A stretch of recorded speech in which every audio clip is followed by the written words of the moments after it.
Happy Wednesday. Today is Wednesday, September 23rd, 2020, and today's daily Bible readings come to us from Psalm 119, 97 through 104, Numbers 11, 18 through 23, and then 31 through 32, Matthew 18, 1 through 5, Psalm 106, 1 through 12, Isaiah 41, 1 through 13, and then again Matthew 18, 1 through 5. And today we're going to look at that place in Matthew where the disciples are up to their usual misguided shenanigans and ask all the wrong questions. So it says that at that time the disciples came to Jesus and asked, "Who is the greatest in the kingdom of heaven?" So who is the greatest in the kingdom of heaven or the kingdom of God?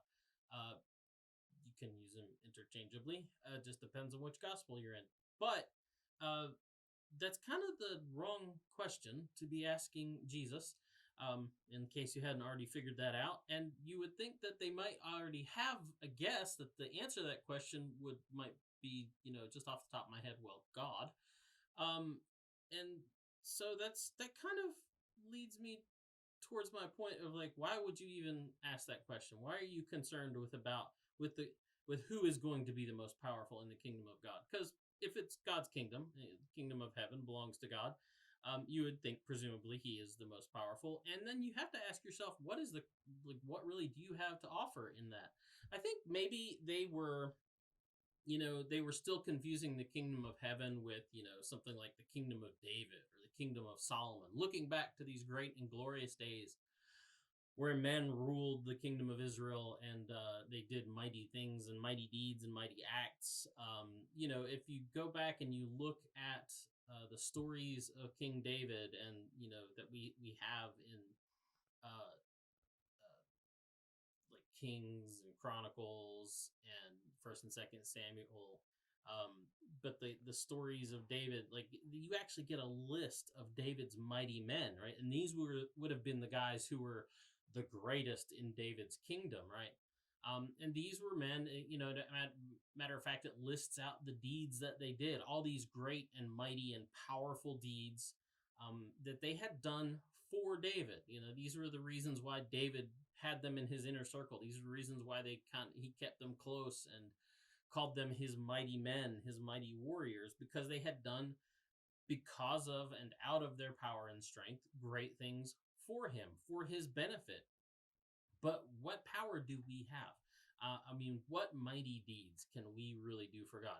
What is it that the disciples here thought might set them apart from anyone else in God's eyes as far as being mighty or, being great, any greater than anyone else? And that's where Jesus calls this child and kind of sets him down in front of all these disciples and points to the child as the example of what it means to be in the kingdom of heaven, what it means to be powerful in the kingdom of heaven, which is probably very confusing to them because the child is essentially powerless, especially at that time, but even still, becoming humble like a child requires, for a person, like, for an adult, to be humble like a child in the face of God means acknowledging the fact of what I've been saying, that we really have nothing to bring to the relationship as far as like power and strength and just great things that we can do to help out God, as like that he can't do for himself. Becoming humble like a child requires acknowledging the reality of your relationship with God. And that is a mightier deed probably than any accomplished by any of David's mightiest men. So before you get a big head and think that you're just going to do all these great things that somehow God can't can't do without you, realize that that's not the relationship that we have with God. That it's not that to be great in his kingdom is, as Christ says, is about becoming humble like this child. And that's what makes you the greatest in the kingdom of heaven. Now, I'm not telling you go out and have humility competitions and so you can give each other awards for being the most humble. But,